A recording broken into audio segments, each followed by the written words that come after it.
All right, ladies and gentlemen, welcome to Doubleheader Tuesday here today on the Eastern Observer family of networks, on the I-95 Sports Network, on YouTube, and on Zingo channel for all you Zingo heads out there. Zingo channel 198. 198. 198. There we go. Today's Doubleheader Tuesday. Later on after the show at 8 o'clock, for all of you non-scripted sports fans, the Primetime Rundown is hosting their annual NHL season preview. That'll be on right after this. Like I said, that is sponsored and powered by the Eastern Observer. And Andre the Giant. You can taste the power. It's powered by these. You can taste the power from this cup. But until we get to that, it is Tuesday. It is 6 p.m. You know what that means.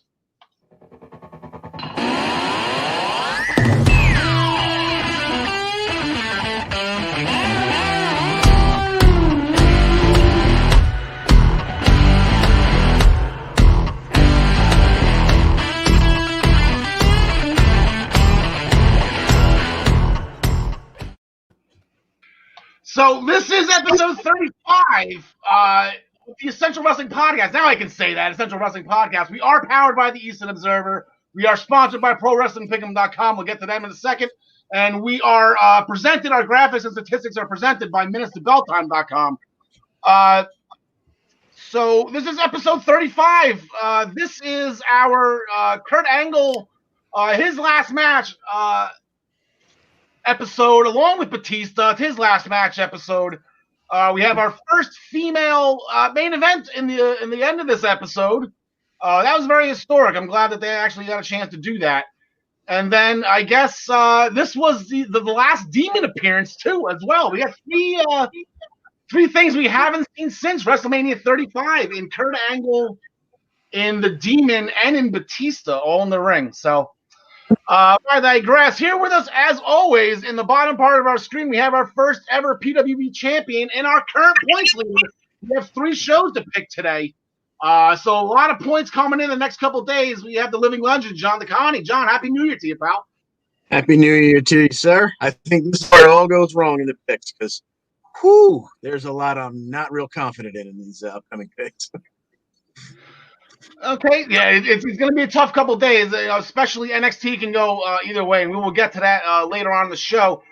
John Smith, I know you've been in contact with Penta L0M, with Pentagon Jr., to get a white hooded sweatshirt. I do believe you did not get the right one, but it says something on your arms. What exactly does that say again? Well, when I do it this way, it's upside down, so I gotta do. It says Lucha Brothers somehow, but the moral of the story here is Penta is no longer my best friend. Al, you've won the title back. You're now my best friend again. All right, there we go. Even though you took me down in the fantasy football league. Yeah, it's okay. It's all good. Real quick, we encourage everybody to send in their questions. On any one of our Facebook pages, on ProWrestlingPick'em.com, Eastern Observer, Minutes to Bell Time, or on our YouTube page that was just mentioned. Someone's chiming in already. Randy Orton is a legend killer, but what happens when he becomes a legend? I think somebody's been hanging out with Otto the bus driver in the art teacher's closet there. That is a very apparent. What happens? I guess. Does he hunt himself? I don't know. Like, does he RKO a mirror? Who knows? I guess we're gonna have to find that one of these days.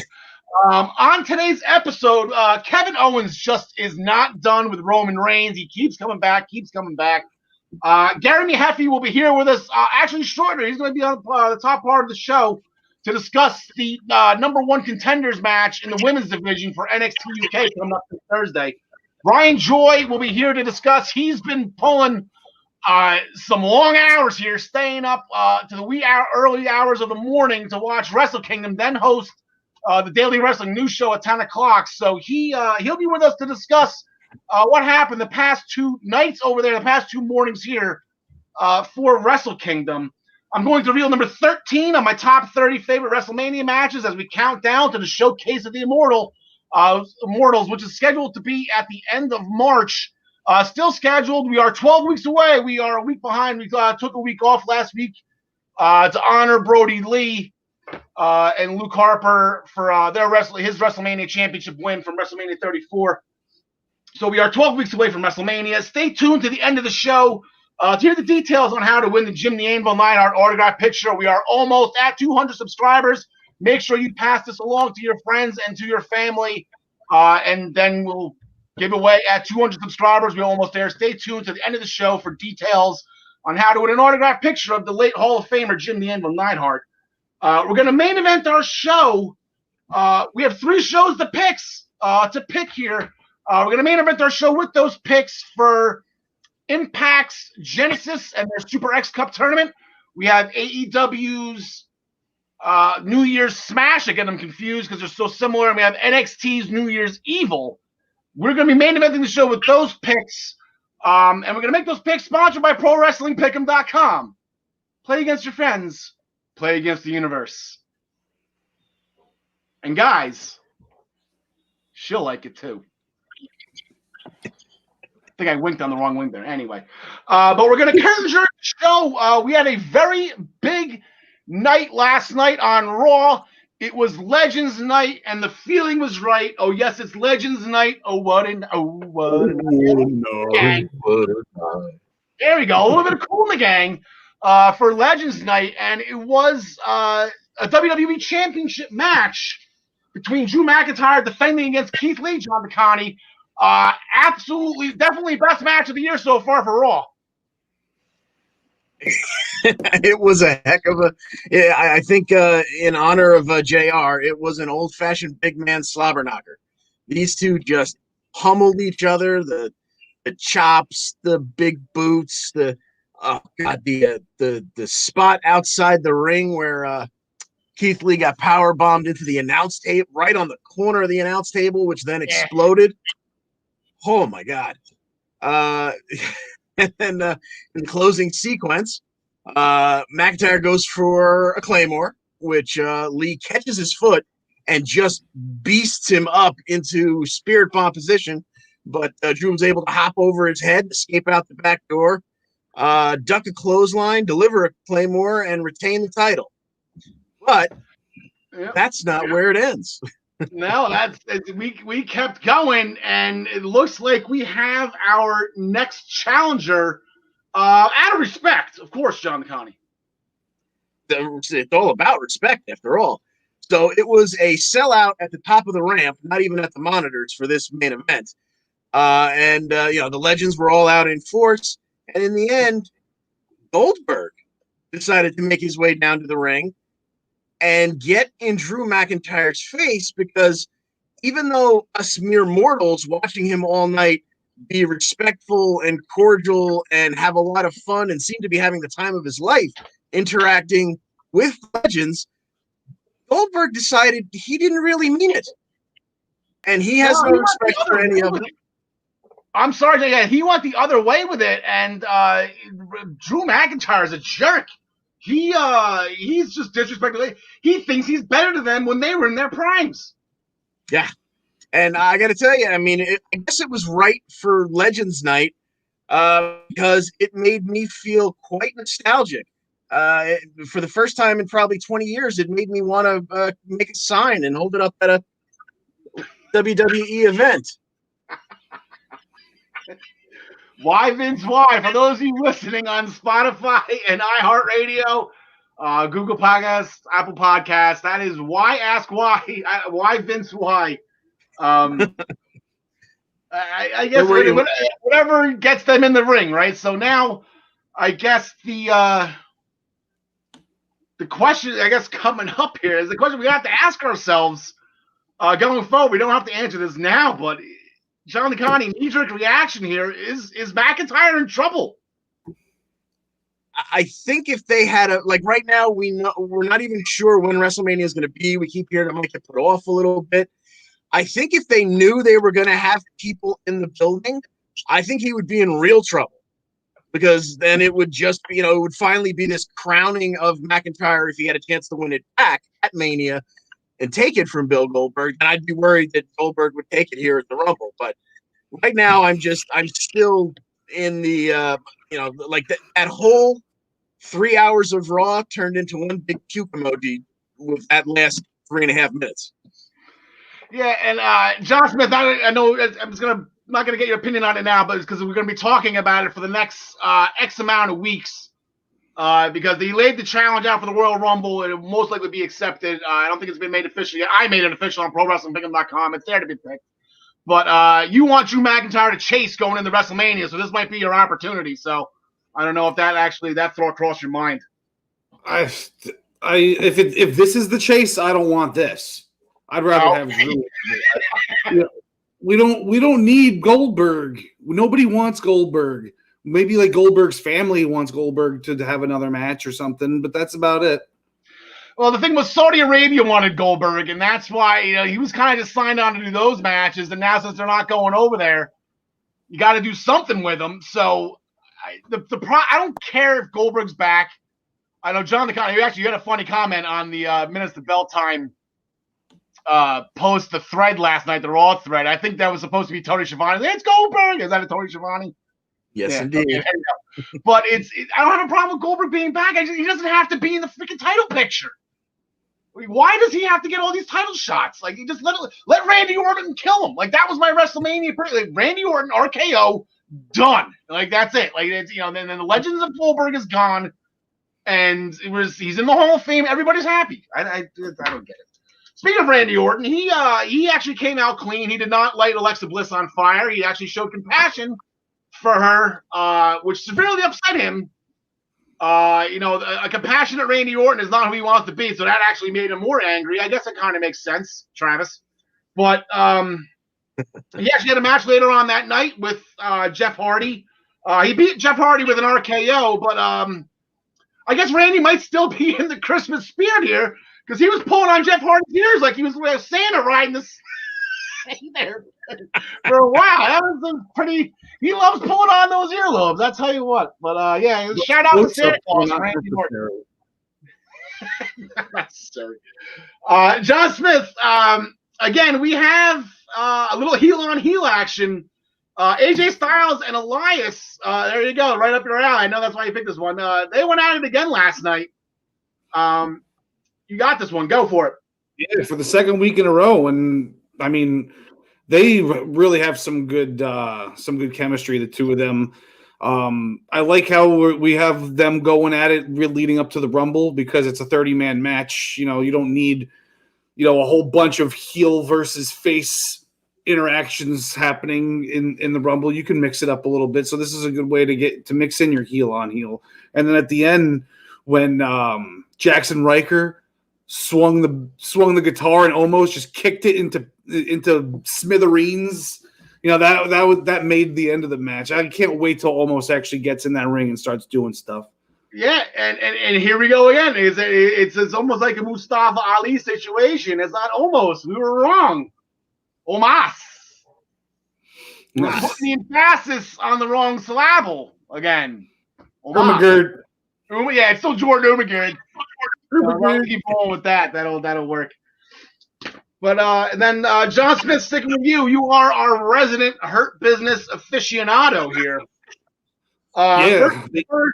Riddle snuck one in on Bobby Lashley. Yeah, things did not go too well for the Hurt Business last night. Riddle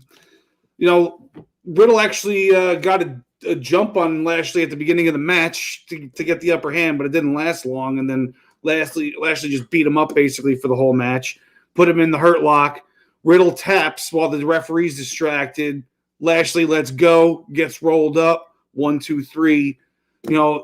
I like how that type of ending because it leads to something more. I think Riddle belongs in that United States Championship picture. In fact, I would like to see him win it from Bobby Lashley so Bobby Lashley could win the Royal Rumble and go on to WrestleMania. That would be like in my heart of hearts. That's my pick, not like what I'm predicting to happen. Yeah. Then, the one time Bobby Lashley lets go of the Hurt Lock when he's supposed to, he ends up, he's never going to let that thing go now. See, now what happened was, see, you guys, we got to live with this a second. I know, John Takagi, you're somewhat my age too. John Smith is not 40 years old yet. Bobby Lashley is 40 years old. I guess that was a prime example of premature celebration. Do we think Bobby needs some Nugenix Total T with that man boosting formula? It worked for the Big Hurt. Why not hurt for the? It worked for Flutie. Maybe it can work for Bobby Lashley too in his premature celebrations. I guess. But the Hurt Business, unfortunately, wasn't done. And by the way, John Smith, yeah, Hurt Business is a problem right now. But holy God, this is not going to be the last time we mention the Lucha House Party on this episode. They are on a roll right now. Break up the Lucha House Party. Yeah, Lucha House Party. They've got, they're in the Dusty Cup. They got Metal Elite getting a Cruiserweight Championship match. They had a non-title match against Benjamin and Alexander. It only lasted a few minutes when Alexander kept tagging himself in when he shouldn't be. Caused a little rift. Luchas take advantage. 1, 2, 3, and more dissension, which is weird because the Hurt Business is so new, and Alexander's like the newest member of the Hurt Business. So I don't know where they're going yet with this, but I'm interested. Yeah, it's intriguing. You don't want to see this happen so early. You want to kind of keep them rolling for a while. I think they'll work through this. I think they'll work through this. I think it's just sit down and say, "Hey, buddy, we love that. We love your enthusiasm. Team here, just take a step back for a sec. And then when you're tagged in, then you kill the guy, right? The pit bull. That's what MVP was calling him on commentary, the pit bull. In the Venomous division, we had one tag team match, one singles match. Huge upset for everybody but this guy right here that knows Peyton Royce owns Charlotte Flair since the time Peyton and Billy Kay stepped into the WWE ring. Peyton Royce got the win on Charlotte Flair in a tag team match. Lacey Evans was kind of smooching or kissing up to Ric Flair. Flair went to help Charlotte, accidentally got Charlotte, tripped up, and then Peyton Royce with a crucifix pin. So big win, but then Charlotte, we relived the heartbreaking segment that was probably about 3-4 years ago. And Flair just simply put, not simply put, she went along a little bit more of a tangent, but paraphrasing here, just stay out of my business. Later they were on Raw Talk together. He followed her out because that's what the producer told him to do. And she's like, "What are you doing here? Go away." So your heart he just wants to love his daughter. And then Dana Brooke with another upset. She got a win over Shayna Baszler. I guess technically, Shayna Baszler had the Caribou clutch on Dana Brooke. Dana kind of rolled back for Shayna's shoulders to be on the match. Shayna didn't care. That's the thing, because once it ever hit 3, and Brooke led up to hopefully get out, and she just kept on going. Like there was just no. Shayna Baszler just didn't care about the match or the winner's perch in that match. That was just a dominating, just hurtful performance by Shayna Baszler. We're starting to get the old Shayna back now. Enough of this Nia Jax tag team. Just get the old Shayna back. Maybe have a nice little Rumble performance out of her. John Takagi, the show started with Ms. TV, and before we get into the segment with the Ms and Morrison versus the New Day, nice little thing. This was pretty much the only in-ring promo of the night, and I've been noticing that was last week on Raw. It was like that, and then the last 2 Smackdowns, they're keeping all the stories that they have to tell, and they're keeping that backstage with the exception of the first segment, and I think that's a step in the right direction here. I agree. Yes. So Ms and Morrison started off in the ring. Guests were the New Day, who made the mistake of trying to turn it into their own talk show segment, complete with band leader Xavier Woods. So there was a lot of tension as things started getting a little huffy and puffy. Guys started pushing and shoving and calling names. So out comes Teddy Long to solve everything by making someone go one-on-one with The Undertaker. That's beautiful. And then Postman Pierce reminded him that The Undertaker's retired. So he went with option B in the Teddy Long playbook of, we're going to have a tag team match, player. Yep. Which led to New Day versus Ms and Morrison after a commercial break, which was a lot of fun. These two teams have a lot of chemistry. It ended with Xavier Woods hitting a Shining Wizard on Morrison for the win. And my favorite moment of the night is Emo Miz looking sad. Yeah, they're not on a nice win. They haven't won in a while. It's really a shame. They got to use that money in the bank, that cash in wisely, and then maybe go on a little bit of win streak from there. It's going to be interesting to see what they go with Ms and Morrison going forward. And then in the 24/7 division, apparently, Angel Garza won the 24/7 title on TikTok on New Year's Eve, only for R-Truth to win it back. Angel Garza was informed that Cardi B was in the locker room with other female celebrities by Tori Wilson. It turned out to be the Boogeyman, and then a roll-up 24. R-Truth is now the 46th time, I believe he said on Raw Talk, 46th time 24/7 champion. Certain records will never be broken. He needs to go into the Hall of Fame with that championship. Switching gears to last Friday on SmackDown, on Friday Night SmackDown, another really good show. John Smith, like I said, it started with an in-ring promo, and then it was just wrestling the rest of the way. So we started with Roman Reigns, giving love to his family. They listen to me. Jey Uso listens to me, and he's being main event star, and he's been killing it. Paul Heyman, best thing, he listens to me. He's back on TV. He was doing nothing. And, just when you think Kevin, he wants more. Yeah, Kevin Owens, man, he did not disappoint in that main event against Jey Uso. I mean, it wasn't that long of a match. It wasn't, your epic, 3-segment, Jey Uso main event kind of thing. He just took it to him, stunned him, and then he handcuffed him to the ring, and he just started beating on him, man. He chained him or whatever. It was, and then, it's all leading up to Roman versus KO again at the Rumble, I guess.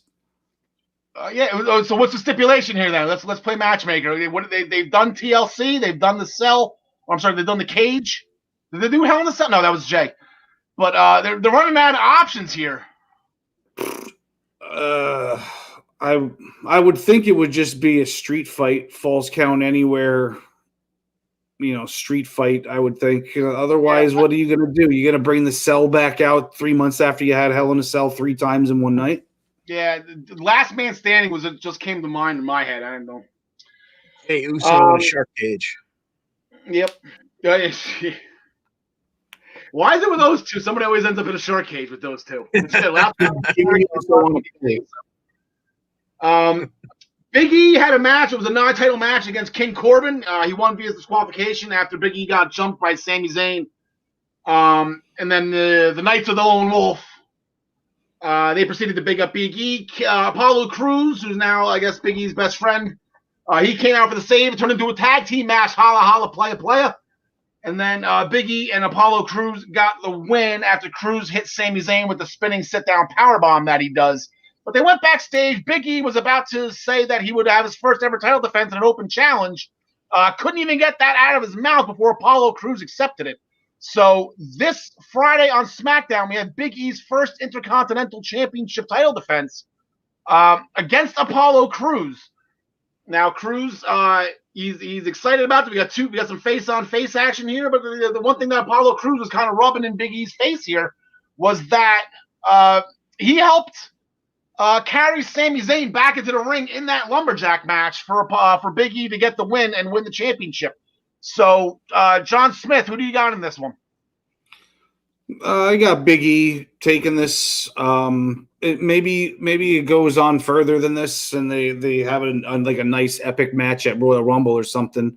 But I don't see Apollo Crews winning that title back anytime soon.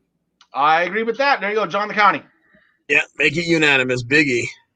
Yeah, it's just way too. I think he's going to hold it for a while. I think he's going to have it. He'll at least defend it at WrestleMania, I guess, depending on who his opponent will be. We got a quick question from Pedro again. Feel free to send in your questions. Why are Matt Riddle, Chuck Hardy called the Hardy Bros? Sounds like a knockoff of the Hardy Boys. Apparently, Matt Hardy went on a little bit of a tirade about that as well. I'm not sure, Riddle's thing is bros. I'm not sure what else you're supposed to call them. Any ideas, John McConney? Xavier Woods shot it down, but I was always a fan of the My Little Bronies. John Smith, you have any ideas, John Smith? What was the positively hard bros? Positively hard bros? I guess I don't know. I don't want Jeff Hardy on my TV anymore though, so I'm not gonna come up with names for him. All right, we'll just leave it. He had his time. Okay. John DeConnie, we had a tag team match. Shinsuke Nakamura and Cesaro. They went up against Daniel Bryan and Otis with Chad Gable. Now, Daniel Bryan apparently enlisted into the Alpha Academy to help train for the Royal Rumble. Yeah, they got to bring Drew Gulak into this group to make it, just a technical powerhouse there. But so we had D. Bryan, Otis, and about 5 minutes into this match, it completely broke down. All four guys are in the ring, throwing haymakers, slinging people around, and Shin and Cesaro with a double drop kick knocked Otis out of the ring, cleared the way for him. Then they turned around and Cesaro maybe saved Shinsuke's life by pushing him out of the way, and Cesaro ate a running knee from Daniel Bryan for his trouble. Nakamura used that little situation to roll Daniel Bryan up. Bryan spun around, countered into the yes lock for the victory. Would you have listed Chad Gable to help you if you were Daniel Bryan? I kind of feel like, when you last 76 minutes in a 50-man Royal Rumble, you need help? I don't think he needs he certainly doesn't need help from Jordy G. Yep. In the women's division, we had this is where we had two tag team matches. I don't know, it was on SmackDown. Carmella and Bayley defeated Sasha Banks and Bianca Belair after Carmella hit a face buster. Shocking, the big story in this match, Reginald showing some moves here, boys. Looks like Reginald, he's got some athleticism. He was flying in between those ropes. Can't wait to see Big Reggie in action at some point. And then the Riot Squad, God bless Billie Kay. She was gonna... was it 3 weeks ago she enlisted Natalya, and then 2 weeks ago she enlisted Tamina. So last week, I guess Tamina and Natalya said, forget it, we're going to do it ourselves, and they just coolly kicked Billie Kay out of the match and then winning the match by themselves. Billie Kay was on the outside going back and forth between the teams. Very, very fun segment. Riot Squad got the win with a roll-up from Liv Morgan on Tamina, because that's what Jersey does. And then there was a segment... I stand corrected. There was an in-ring promo segment, but I guess in lieu of what turned out because of it, we have a Smackdown Tag Team Championship match. Apparently, the Street Profits were in the ring having some fun, telling some jokes that Dolph Ziggler and Robert Roode, did not find funny. So they came out, they beat the tar out of the Street Profits, and as announced during the 1 o'clock football games by Joe Buck, that this will be a SmackDown Tag Team Championship match. John DeConnie, who you got? Ooh, I think maybe the Dirty Dogs take it at some point, but not here. Maybe going forward at the Rumble, maybe that's the big heel upset. But I'm going to go with the Street Profits still holding on here.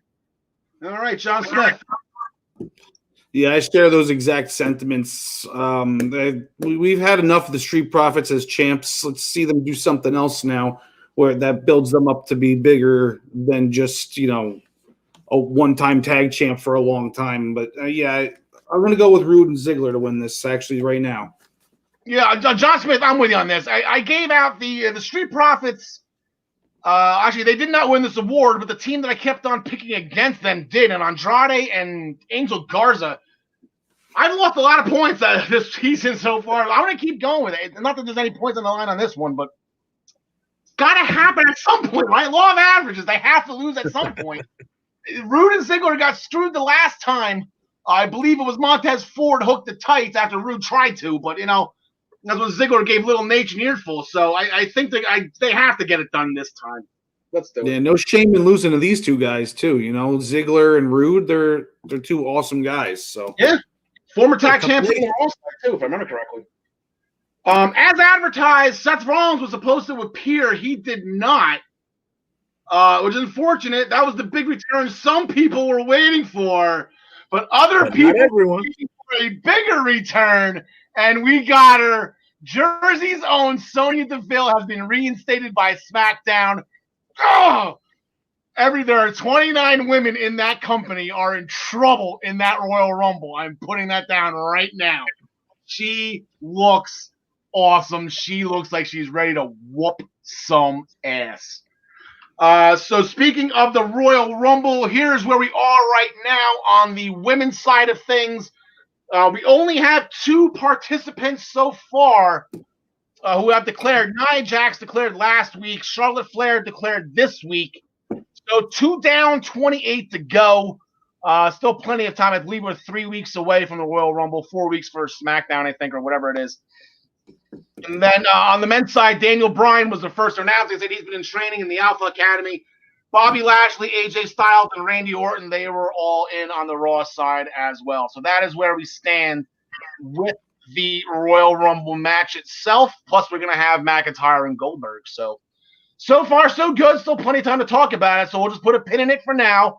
Gentlemen, we will bid you adieu for a little bit. We're going to go overseas and talk some UK with Gary. See you. All right. Gary, top of the evening to you, my laddie. Evening, sir. How is everything going today? Not too bad, not too bad. So, what we kind of unintentionally didn't realize during the hiring process, the strict hiring process we have here at the Eastern Observer, we have Wrestle Kingdom twins here. Gary, your birthday was yesterday on January 4th. Happy 21st birthday again to you, buddy. Thank you very much. And then I guess the January 5th birthday, he'll be up next. But we got Wrestle Kingdom twins here. What can I say? It was meant to be. It was in the stars. So Gary, we've been off of NXT UK for a little bit of time now, for 2 weeks for the holidays. And but what we were promised when they left, we actually have, a very, very big feud over there in the women's division between Ginny and Piper Niven. I guess Ginny left a love note on the chair that she used to cost Piper Niven the NXT Women's the UK Championship in that match against Kylie Ray. They put them in a match, so this is a 2-for-1 special here. As not only is this gonna enhance the feud, settle the feud, however you want to look at it, but this is also a number 1 contenders match here. So there's a lot to unpack here, Gar. So what do you think? What are your thoughts? Yeah, it's like we talked about a few weeks ago that they've really done a good job building this up and slowly but surely building Jenny up and then bringing her into this feud. And from the outside looking at it, you would say, well, Piper should win it because if Kaylee Ray still has the title, they would need a face to go against her. Mm-hmm. But I don't know. I'm not entirely convinced that they're ready to just shoot Jenny to the moon just yet. So I could see maybe some sort of DQ or double DQ, and we end up with a 3-way down the line with the 3 of them coming up. That's exactly where I was going with this. I don't know. I think it's eventually, and I think that's maybe where the title change is going to happen. Yeah. And where Ginny could sneak in and win, and I think Ginny has a shot in that match. But I think maybe it's some kind of let's go with Ginny wins on this one. Piper cost Ginny the title again, so still have Kaylee Ray. So yeah, you're exactly right. I whether I have Ginny in this one, I don't think it's going to go back down to. I don't think it's going to go back to Kaylee Ray and Piper 1-on-1 again. We've seen that twice. Not that anyone's going to complain for seeing it the third time, but we don't see the third time when this the person's got him twice. Yeah, but you could see. I mean, say if you did the 3-way and then Jenny comes out with the belt, you've got Jenny and Piper, and then with Zaya Brookside and Nina Samuels and what's going on with them, one of them could come out and start the challenge, or Aoife Valkyrie, who's obviously been protected, she can come through. So you've got some other feuds that can come out of it. And they have over the last couple of months been shown to plan ahead quite well and just sow little seeds in and out of other feuds. So it's the sort of thing I'm interested to see what happens. But I would say some sort of schmoz or a DQ this week. Yeah, I'll be shocked if there's a clean win either way. Actually, not shocked this way, but then, like I said, there's a lot to unpack now. It's the number 1 contenders match, so that'll be interesting to see what happens with that. It's going to be a heck of a match because Piper, we've seen the greatness that she's produced, And Jenny's no slouch either. I don't think she's had the proper time to shine yet. I think she'll get that in this match, so that'll be good. And then on the second episode ever of the Supernova Sessions, Noam Dar is going to be welcoming the newest recruit to NXT UK, Ben Carter. I spy a Jersey guy here, Gary, from the Isle of Jersey, not from the Garden State, but from the Isle of Jersey over in the United Kingdom or near the United Kingdom. This guy was in AEW for a hot second, and Hunter snuck him away. So what do you think might come of this? Obviously, Jack Stars will be up first for Ben Carter once he starts getting in the ring. Obviously, Noam Dar had to pull something out of the bag because the first episode of Supernova Sessions obviously inadvertently won the first ever Gary Awards last week when Tyler Bate was on it. So he knew he had to pull something big again out of the bag for us. And he's done that. Ben Carter, he's only 22, but he is an absolute prospect. And I do think it's the sort of thing, I don't know that they'll go down the same route of bringing somebody else out during it, but I could see Noam Dar, much as he did with Ilya Dragunov and stuff when they were talking, with A-Kid, when he was talking French instead of Spanish and so on. I could see him kind of blowing Ben Carter off as if to go, what do you know? I'm better than you. Who are you? And then that might be like a match coming out of it in a week or two's time to kind of showcase Ben Carter and exactly what he can do, because he is somebody that every company did want. And as you say, Hunter did sneak in and has taken him out from under the noses of a lot of companies. So I would expect big things from him when he finally gets pushed. It's such a wild card for Triple H to have in his cap for these great stars over in Europe. We can keep you home. You can still get the TV exposure. You can still get the great matches. But we can keep you home, like if you want. Like I say, Walter wants to stay home. Sure, we can provide that for you. Not a problem. Here's the belt to have fun. So speaking of Walter, and this is where that's the only two things we really have to talk about. The only two things advertised. We discussed everything that's happened in 2020, going forward here in 2021, and the big question is Walter. In my head, I kind of want to have a fun conversation with everybody on who would be the first heavyweight champion or the top champion on their brand to lose their title and who's going to keep it the longest. The conversation's already over. Tatsuya Naito already lost. Ryan Doyle bring that to our attention in the next segment, so that competition's over. But is Walter going to run all 365 here? Like, what are we going to do? It's interesting because he's obviously set through. He won the title on the 5th of April, say 2019. So he's nearly at the 2-year mark if he could manage to make it to April. And they're setting up a few challengers for him. I do think that he'll hang on in there for a couple of months, but I would say they're going to push Rampage Brown towards him. He's been coming in to kind of make him a focal point in the company. Now, you've got your Joe Coffeys and your Dragunov who's going to go away and find himself again. Yeah. But Rampage Brown, who's been coming in and getting kind of pushed as this, oh my goodness, finally he's signed, isn't this great? So I think that they're going to be going places with him. So like two big horses, as JR would say, going against each other.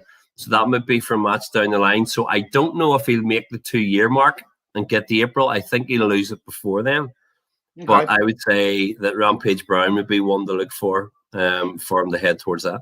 Yeah, it almost seems like he's the only one left. Like, he's beaten Tyler Bate at TakeOver. He's beaten Pete Dunne at TakeOver. He's beaten Joe Coffey on TakeOver. And then a match that was TakeOver quality against Dragunov. So, Jack Stars is on a roll. Yeah, Jack Stars, exactly. He's going into 2021 unbeaten. It's Joe. So, like, he's, what can I say? He's got the momentum. It's on his side. So exactly, it's like that NFL playoff team, the soccer team. They stumble a little bit in the beginning, but they catch hot towards the playoffs. You got to watch out for them. So, Gary, so I appreciate that. It's going to be an early night for you tonight. We're looking forward to bringing you back every week going forward in 2021, talking NXT UK on a weekly basis, the full 15, 20 minutes that we normally give you to go over the greatness that is that company, is that brand. So we hope you had a great birthday, and cheers, mate. Yes, and I shall see you next week. Looking forward to it. Always, always, always. Good night, Kat. See you later, man.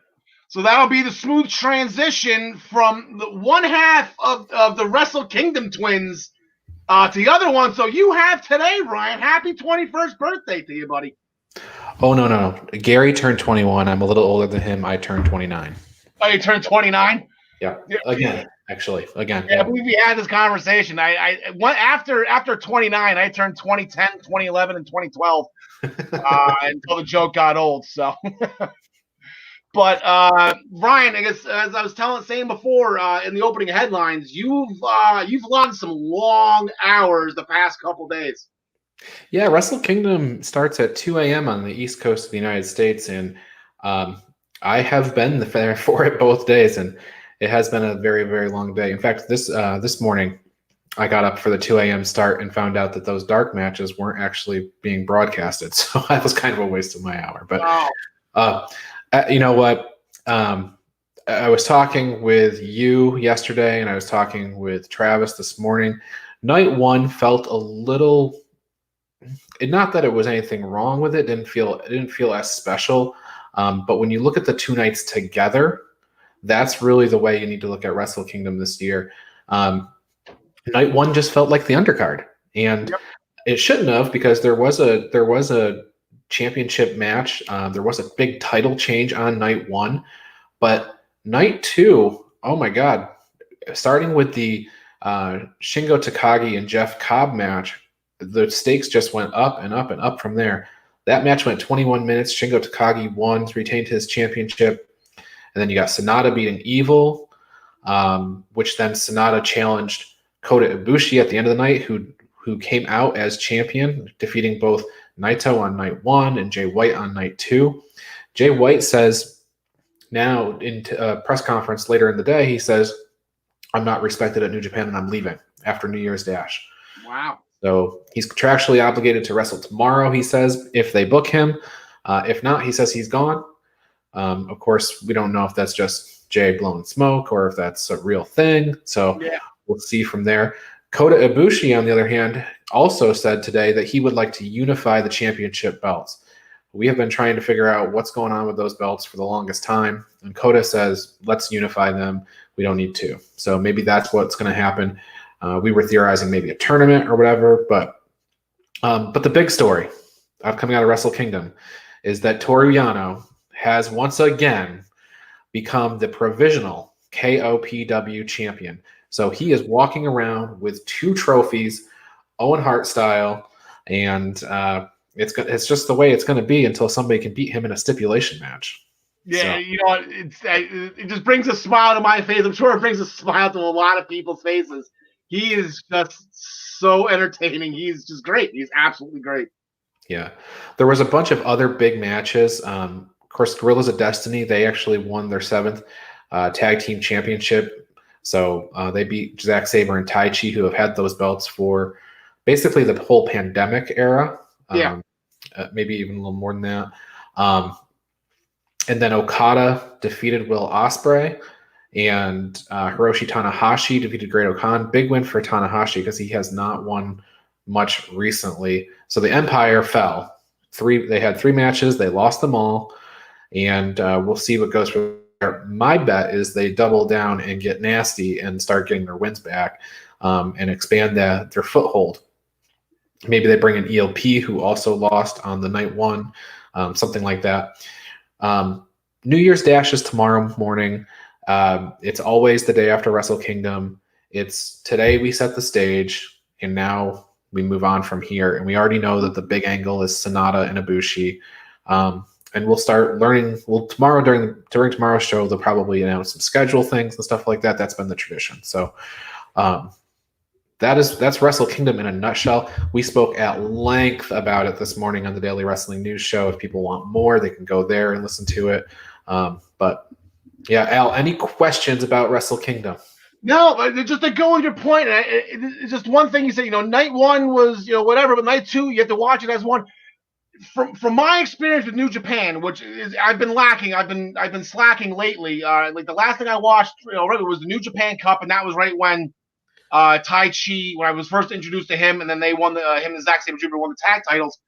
But they're always in progression order. Like they always go least to best. So the fact that you said everything was just a constant upward swing to the finale that was Kota Ibushi beating Jay White, that makes complete sense to me. Like I would have expected that looking into it. It wouldn't have been like WrestleMania 36 where it's 2 shows of equal 2 parts with 2 big or 4 big matches on 2 big nights. It's just the crescendo, I believe, is the musical term for it. You like that? Yeah, and when I watched night 1, I wasn't walking away from it feeling like I walked away from Wrestle Kingdom. And that's because we didn't have night 2. That's exactly it. When you walk away from night 2, you feel like, wow, this was one of the best shows, I've seen all year because it's only January 5th. So, but yeah, great show. If you have an extra 999 yen rolling around in your pocket, go ahead and drop that on New Japan World. If you need to cancel after 1 month, that's okay. But this was a really good show, this night 2 show. And I think that even on night 2, there was a little comedy. There was a good solid tag match. And then there was, the traditional New Japan style long matches. By the way, I didn't even mention Ibushi and Jay White went 48 minutes and 5 seconds. Wow. Longest match in Tokyo Dome history. I believe it's the longest match that we're probably going to see all year unless somebody goes to a 60-minute time limit draw. But yeah. Crazy. All right, so 2 questions with this. You did mention the Tokyo Dome. What was the capacity on that? What was the attendance? It looked full. It was not. I don't have a number, but usually it's about 40K, and so I'm guessing it's somewhere around half capacity. Okay. They did say it was sold out for what they could. So. Okay, and then I guess the second thing is, I guess going forward, and maybe we'll see it at the Dash tomorrow morning. The United States champion made an appearance. Yes. So Jon Moxley, it was a pre-taped promo that he made on night 1, just before Kenta defended the right to challenge for the United States Championship briefcase. Moxley conducted a promo. It was a taped promo, clearly from Thunder Studios in California. And he said, essentially, whoever wins this next match, I'm coming for you. So I don't know if that's going to be a match that they have on U.S. soil or if it's going to be we send Moxley over for a month or something like that. Because when Moxley goes, he's going to have to go for a long time because he'll have to quarantine and such like that. So, yeah. And in fact, I think if I'm right about travel restrictions right now, Moxley may have to go to a neutral country first in quarantine before he can go to Japan. So it's a long process to get to Japan. So I think it's more likely that Kenta comes back to the States. Yeah. But we'll see. It's great that they have acknowledged him as champion because they really have not even spoken his name much on the New Japan broadcasts, which have been kind of worrisome. So Wrestle Kingdom, out of 10, how many stars do you give it? I think you give it around 8.5 stars. I mean, it was a really good show. Good. Well, I'm glad you enjoyed it. I hope it was worth the time. I said you logged a lot of hours. You were sleeping in the afternoon because you went all night long, all morning long into the Daily Wrestling News Show. Yeah. So that's kudos to you, Ryan. But we're gonna have to ask you. We're gonna keep you going here because we have 3 shows to pick starting tomorrow night and then into Saturday. So we're gonna bring back in John DeConnie and John Smith, and I got them backwards. Al, just because I know we're not going to talk about it the rest of the show, MLW has a big show tomorrow night. Sorry, John Smith was flying again. Sorry about that. It says Lucha Brothers on his sleeves in case anyone was missing. I'm sorry. MLW, right? Oh, yeah. MLW has a big show tomorrow night before, comes on at 7 o'clock before Dynamite and NXT. Couple of title matches. The Von Erichs are defending tag titles against the Dirty Blondes, whoever they are. And Myron Reed is defending the middleweight championship against Leo Rush. So that should be a killer show. All right. Sounds good. We're going to switch gears to Impact. Impact has been idle for 2 weeks. They've been doing their year-end awards. A couple small things here and there, like they booked the Knockouts Championship match for Hard to Kill. But they're starting back up with their shows. They're not live shows, but they're starting back up with new material, new content. Starting tonight at 8 o'clock. For those of you who will not be watching the NHL season special right here on the Eastern Observer at 8 o'clock with Joey Jarzanka and the Primetime Rundown gang. But we have a couple things to go forward on what's going to happen tonight. The first things first, Kenny Omega will be there with the Good Brothers. They have a huge 6-man tag team match lined up for Hard to Kill against Rich Swann and the Motor City Machine Guns. So they will be there. And then we have 3 matches booked. The first one, we are finally going to find out after 2 weeks. You know, we've kind of been sitting here waiting for this match to happen. But finally, after 2 weeks, we'll find out who will be facing Kiera Hogan and Tasha Steelz in the finals at Hard to Kill in the Knockouts Tag Team Championship Tournament. The rebirth of the Knockouts Tag Team Championships. Like I said, the last champions we had were Eric Young and ODB, so Impact will be Impact. In the semifinals, it's going to be Jordan Grace and Jazz, who unfortunately is not pictured in this. They're going to be going against Havoc and Nevaeh. Now, this is an extremely interesting matchup, gentlemen, only because we have Havoc and Nevaeh, who were, the legit tag team like Kiera and Tasha are. But Jordan Grace, a great women's champion, a great knockouts champion, and Jazz, just the toughest woman I think to ever lace a pair of boots. As I was saying yesterday on the Daily Wrestling News Show, I don't care how old Jazz is, I'm still afraid of her, and she will still whoop my ass, and I'm still not taking a punch from her. So, John DeConnie, as our senior Impact correspondent, who do you have facing Kiera and Tasha at Hard to Kill? When the brackets first laid out, I had Havoc, Nevaeh, Kiera, and Tasha in the finals. But I don't think you bring Jazz in. I don't think you bring her out of retirement just to wrestle twice and only win one match. So I'm gonna have Grace, Jordan, and Jazz going through to the finals. You were picking Jordan anyway. Stop it, Ryan Joy. Who do you got on this? I'm going to do something rare here and pick against John DeConnie here. I believe Havoc and Nevaeh will win this match, and I believe it's also going to cause an issue between Jordan Grace and Jazz. And Jazz, I think, is going into a retirement run here, and what better way is to have a hard-to-kill match against Jordan Grace. Okay, is Ryan thinking here, John Smith? Ryan's got the gerbil. He's not fully asleep yet. Yeah, no, I like that idea. I think it's absolutely possible, but I think it happens in the next match. I got Grace and Jazz winning this one. I'm gonna go Grace. Yeah, I love the theory. I hope you're right. My knee-jerk reaction was, you're exactly right. How do you keep Jordan Grace and Jazz off of this pay-per-view? Yeah. So for that reason alone, I'm picking them. Facing each other instead. That's interesting, but that's 3 knockouts matches on one card. So maybe you save it for another one. I don't know. Maybe. Interesting. Very interesting theory. So we also have, due to all of the beatings that Eric Young and Joe Doring have been giving out, Rhino and Cousin Jake have had enough of it. They took out Heath, which upset Rhino, and then obviously what they're doing with Cody Deaner is extremely upsetting to Jake. So they're going to have a tag team match. This is going to be a tough one for Rhino and Cousin Jake here, John Smith. Sorry.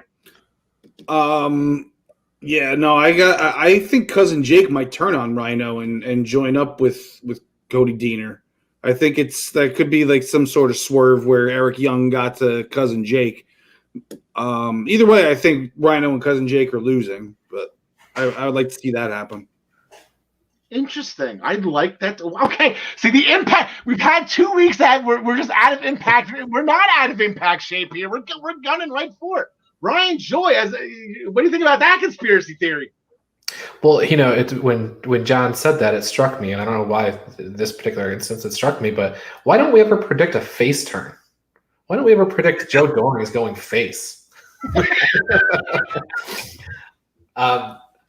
I think it's a fun prediction. I am picking Doring and Young. But again, let's think about that, guys. We never predict face turns. So No, but when was the last face turn? Was it Randy Savage at WrestleMania 7? When was the last time we had a face turn?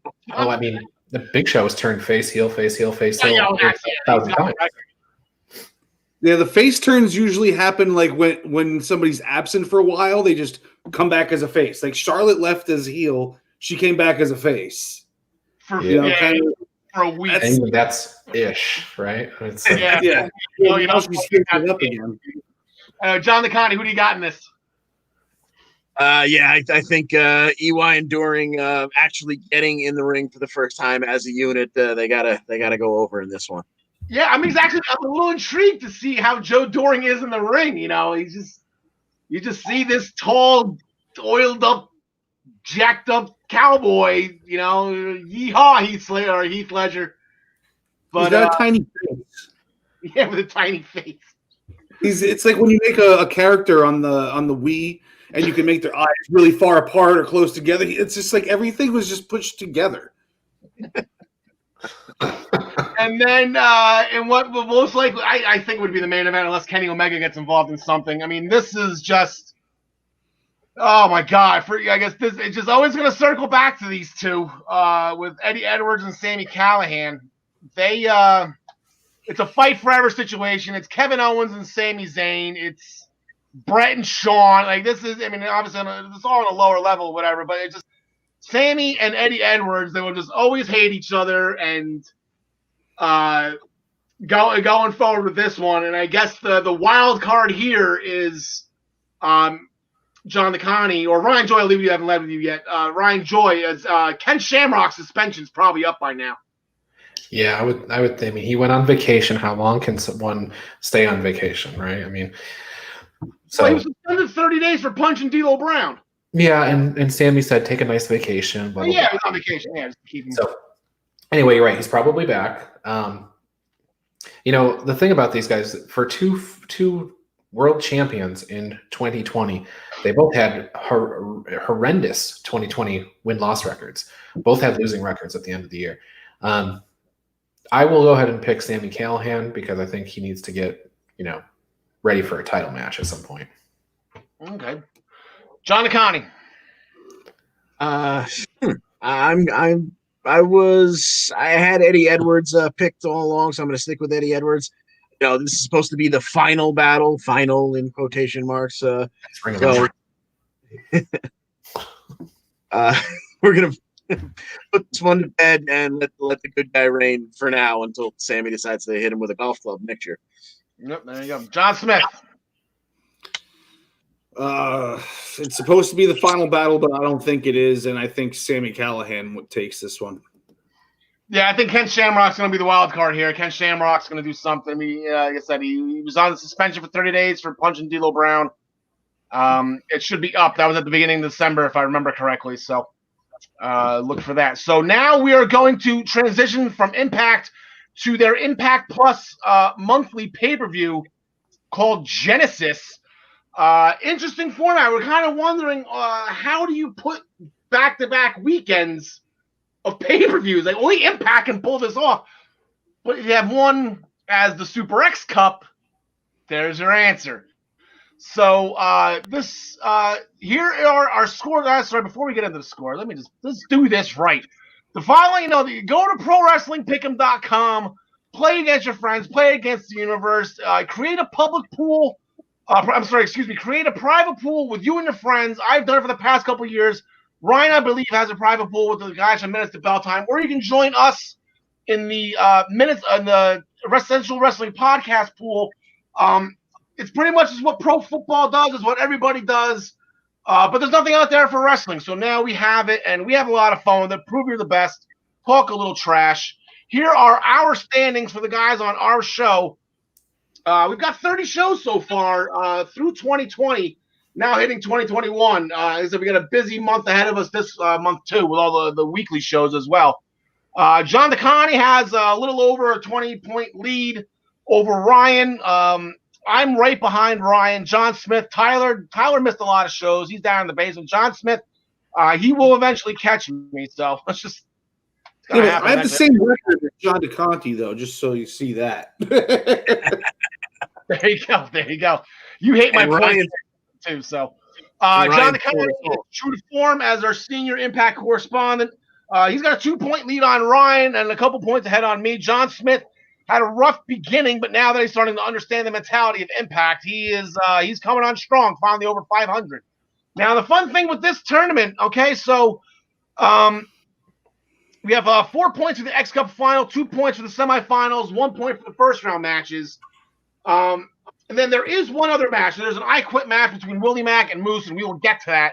But for pay-per-views, this is a fun little thing that we're going to have to invoke for the first time, and that is the Brock Lesnar rule. If you look on the top line here, it's 5 points for the Impact title match, or if the Impact title is not defended, or for any company on a pay-per-view, whether it's WWE, AEW, if the world title is not defended, the main event of the show, the points get changed to 5. So look for either the I Quit match or the Super X Cup final to change from either 4 points or 1 point, respectively, to 5. And then if you get everything right, it's the 5-point perfect pay-per-view bonus. Tonight on Impact, there is a Super X Cup preview. It's Crazy Steve and Blake Christian going against Casey Navarro and Ace Austin. This is a preview for this tournament that will be taking place as a one-night tournament.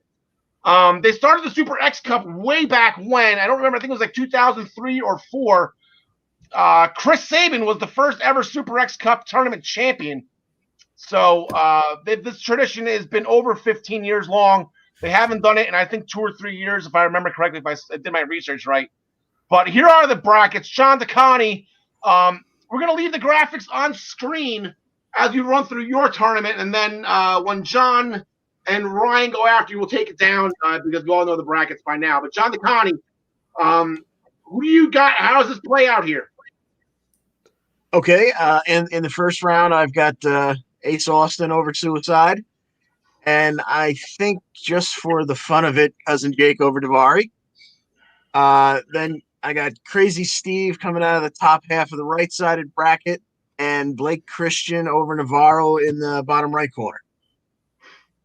All right, so that puts Ace Austin and Cousin Jake in the semis, as well as Crazy Steve and Blake Christian. All right, go from there. Who do you got? All right, I got Austin moving forward to the finals, and I think in kind of a I don't want to say a star maker match, but to put this gentleman on the map for us, I got Blake Christian going over Crazy Steve, and then I have Austin taking the cup. All right, sounds good. All right, Ryan Joy, Trey Lamar, Casey Navarro, Blake Christian.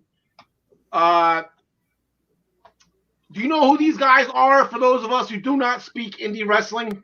And I'm not talking about you can see Casey Navarro. He's been on AEW Dark. Blake Christian has actually been in a lot of different places, including the Super J Cup, New Japan Strong, even GCW is the kind of the home promotion. I'm gonna apologize, Al. Can you put that graphic back up, because there's a point I need to make, and I think it'll help if we have this visual aid. Now, on the right-hand side, I'm picking Crazy Steve and Blake Christian, the same as John DeConte. On the left-hand side, I'm picking Cousin Jake, but I'm also noticing that Ace Austin and Suicide match looks a lot like Ace Austin versus Crazy Steve last time Suicide was unmasked. So is it possible that Crazy Steve is sitting on both sides of this bracket and we could have a Crazy Steve final? Is that something? I would absolutely love it. You will not get any complaints from me, Ryan. Okay, well, anyway, I'm picking Ace Austin. So I'm picking Ace Austin also over Cousin Jake. I'm picking Crazy Steve over Blake Christian, and I'm picking Ace Austin to win the whole thing. Which, John, was that exactly what you did? No, I had Blake getting into the finals. Oh, good. Yeah, I like Ryan's better. I like Ryan's better. I like Crazy. I don't have it though. I'm gonna be upset when it does happen. John Smith. All right. I got Ace Austin beating Suicide. I got Daivari beating Cousin Jake. I got Crazy Steve winning, and then I got Navarro, right? Navarro? Yep. Yeah, I got him winning. Then I got Navarro beating Crazy Steve in the semifinals. I got Ace Austin beating Daivari, and then Austin winning the whole thing. Okay, so we got 3 votes for Ace Austin, Impact's X Division Superstar of the Year.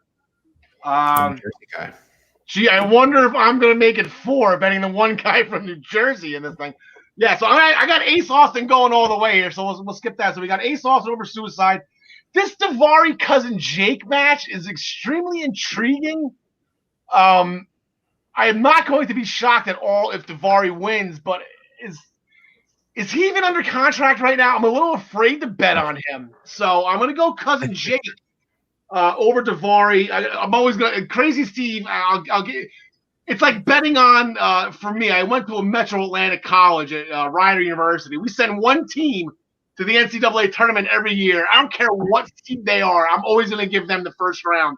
I'm going to give that honor to Crazy Steve as well. I'm not betting against him. I don't care who he's fighting. And then I got Blake Christian. He's the name I've heard of. Like I said, he was in that Super J Cup. But I'm also going to have Blake Christian going to beat Crazy Steve in the semis. He's going to fight Ace Austin in the finals. I'm not going to bet against Ace Austin. He's going to be my pick. So John DeConnie, you and I have the same exact bracket here. But I got a weird feeling that Blake Christian is going to come out of the thing as the winner. So that'd be great. That's where that is. And then the only other match that's on the card is Moose and Willie Mack. Moose is going to have a tune-up match tonight on Impact against the indie wrestling security guard that ripped his shirt 2 weeks ago by the name of Matthew Carson, something Palmer. Matthew Palmer. And it's a 3-minute challenge. Moose has to whoop him in 3 minutes. So that should be interesting. We'll hold off on bets on that one. But then we have the I Quit match that Willie Mack wants. Twice they've wrestled before. They split the decisions technically, but both times the referees stopped the fight UFC style. They just stopped the match because Willie Mack was getting pummeled so bad. And that upset Willie. Willie doesn't like that. Willie, nobody tells Willie Mack when he can't go anymore. So John Smith, as you're just like myself, we all can agree here. Willie Mack's got the best entrance music in professional wrestling. Chocolate Thunder, baby. Who do you got? Ow, ow, ow, ow, ow, ow, ow, ow, ow, ow, ow, ow. I'd love Willie Mack to take this, but there's no way those words are coming out of Moose's mouth, so Moose is winning this match. Ryan Joy. Moose. No elaboration. John DeConnie. Moose. Okay, so here we go again. I'm going against the grain here. I'm going with Willie Mack. See, the thing is, Willie Mack wanted this. He said it himself. Nobody decides when I can't. Like, I won't even. It's not going to happen. He is not going to say. The way these matches happen, with the exception of that Roman Reigns, Jey Uso, actually even with Roman Reigns and Jey Uso, Eddie Kingston was the one that actually said I quit recently. But these matches, like usually the guy that quits is forced into it by other means. I think Willie Mack is going to do something to that TNA title that's going to force Moose to quit. So that's my theory with that. So I think Willie's going to have to put the big brain switch on and get a little creative to get Moose to say it. You're right. He's not going to say it's from an ass whooping. Neither of them will. I just think that the one person that actually has something to lose here is Moose, and it's that TNA championship that he worked so hard to get back from EC3. So that will do it for Impact Genesis. That is this Saturday night. Going forward, we're going to switch gears to AEW. They had the week off last week from actually anything that counts due to the Brody Lee tribute. That's why I can't find it. But 2 weeks ago, we'll recap that a little bit before we get into New Year's Smash. Sting had an interview with Tony Schiavone. Go ahead, John DeConnie, say it. It's Sting! There you go. Sting's interview is interrupted by Team Taz. Darby Allin came out. He came out to help Sting. Team Taz leaves because they had the skateboard and the baseball bat. Even Taz isn't that stupid, but Taz mentioned the title fight eventually between Darby Allin and Brian Cage will be next week at night 2, which will probably be the main event of that show. There was a tag team match, Ryan, between the Jurassic Express and the Dark Order. Yeah, there was. And Luchasaurus and Jungle Boy hit the combination powerbomb to get the pinfall victory over Allen Angels. So that was that match. It was 10 minutes, 26 seconds. One thing I want to put on people's radar, though, Jungle Boy is on AEW Dark tonight. He's got new music, and he's got a new presentation. I mean, it's not like it's totally different, but I saw that when I was there last week, and so you'll see it tonight. So look for that because it's very different, and I think they're getting ready for a big Jungle Boy push. On the other side of that match was Allen Angels. He's got Serpentico tonight, so that should be fun too. So there's your AEW Dark preview. How's the parlay looking? I'm going to go 37 for 37 tonight. I think. Tough week to pick, actually. I think you got a 4-way with Griff Garrison and Kazarian and Darius Martin and Angelico, and then you got that Serpentico Allen Angels match. So I think you have a chance of not going perfect this week. No, wow. John Smith, Pac and the Butcher, they went at it 2 weeks ago on Dynamite. Yeah, and this was not a wrestling match. This was a fight, man. You could probably count on one hand the amount of wrestling maneuvers in this match, and they didn't need them because they were just beating the crap out of each other, reverses and boots to the face and going outside. And then Eddie Kingston tries to get involved. Lance Archer, gets in his way, distracts the Butcher. We see Pac hit his I forget what the hell he calls that move off the top rope. Arrow, yeah. The black arrow? Yeah, it used to be the red arrow or the green arrow or something. No, the green arrow was his tag partner at SummerSlam, right? Phoenix was the generic term. But yeah, he got the pin there, and Lance Archer came down. There was like kind of a standoff. Not really. I'd like to see where they were going with that. Get Lance Archer back involved in some matches. All right. Jade Cargill wants an opponent worth her time now. She was going after Brandy Rhodes. Brandy Rhodes is now occupied with expected motherhood. So that's on pause for now. According to Kip Sabian and Penelope Ford and Miro, Beach Break was where they're going to do their wedding. And it's like supposed to define AEW wrestlers on that. Ryan, real quick, they mentioned something about Beach Break. There's supposed to be this whole thing, right? A Beach Break is going to be a special episode of Dynamite. Like last year. They're saying it was supposed to change the course of wrestling. So it's going to be another weird, I don't know. Maybe it's not Winter is Coming. It's Wedding is Coming, or I don't know. Maybe Aiden English shows up. I have absolutely no idea. But with Beach Break, I did notice, Ryan, and something maybe you put into your news notes. I did read an article that they are actually AEW is moving to Miami for a couple weeks. Yeah, I've seen that. I've seen that not announced by AEW or any of the major wrestling news outlets, but I have seen that around. So there's probably smoke where there's fire there, but I haven't seen that confirmed yet. But it is cold in Jacksonville, so I believe it. Yeah, that's what everyone's hearing. John Nakani, the Dark Order, specifically Evil Uno, he was hell-bent on getting Dustin Rhodes to join MP number 7, which still gets a chuckle out of most people and get that joke. But they had a match for it. Yeah, that's never going to be not funny. But this one ended with Uno missing a corner splash and Dustin using that to hit a running bulldog for the win. And once again, after the match, Uno offered his hand. Dustin looked like he was going to take it for a moment, give him a shake. But instead, he gave him a bird, which brought Stu Grayson into the ring. He hit his Nightfall backbreaker. That brought in QT Marshall and Lee Johnson, who hit a springboard double dropkick and eventually cleared the ring. But there was all kinds of mayhem for a moment there. But at the end, Dustin Rhodes still not part of the Dark Order. No, he's staying with the Nightmare family. So And then interesting note, Sean Spears, he said he's had enough. He feels like he's going down the same path that he did when he was in WWE. He didn't mention that directly, obviously, but that was the hint, hint, wink, wink, type deal. But he's how did he even put that? He's not going to. He'll be back when he's taking himself out of AEW, and he'll be back when he wants to come back. And then I think I saw an article. I didn't check AEWWrestling.com, but apparently they pulled him from the roster as well. So they're selling this that he's just not there at the moment. So I guess, to be continued with Sean Spears and what he's doing. So that leads us to tomorrow night at New Year's Smash. Here are AEW standings.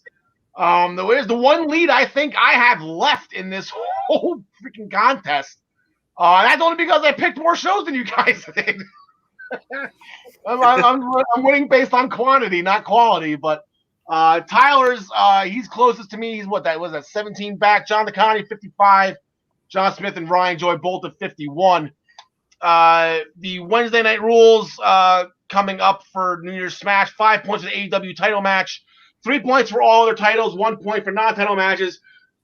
Interpromotional matches get double the points, and boys, we have one of those. So one of the matches is going to get doubled up here, and then if you get everything correctly, you will get a 5-point bump. First match on the docket is going to be an 8-man tag that stemmed off last week in the AEW Tag Team Championship match. Defeated the Acclaimed after a BET trigger.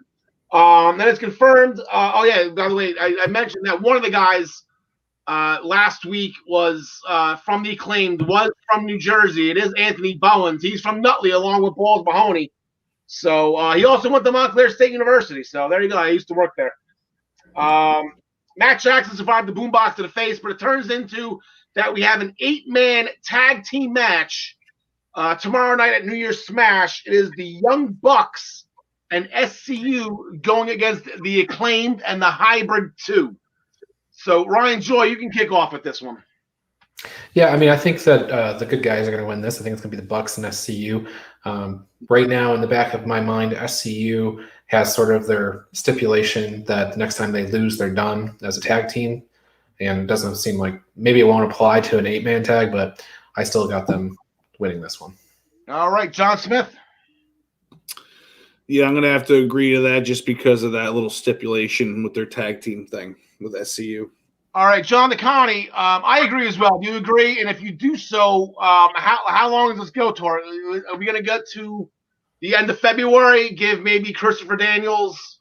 I'm assuming this is because of him. I don't even think he wanted to wrestle after Ring of Honor, and I think this just to help AEW out. He hopped on, and I'm sure the money was there for him too. It's not like the Cons had money to throw at him. But I think this is more for Christopher Daniels. I think he wants to be done here. So, do we give the Fallen Angel a proper send off? As a Revolution is the February pay-per-view? Yes, I think so. Yeah, that's where I think this is all building to. They go on a little run here, which leads to maybe a title shot, and we get to see those 4 burn down at whatever he decides his last show is going to be. Which, as you say, that February pay-per-view makes a lot of sense. All right. Just don't start spreading rumors here. If I'm starting to make sense here, there's going to be problems.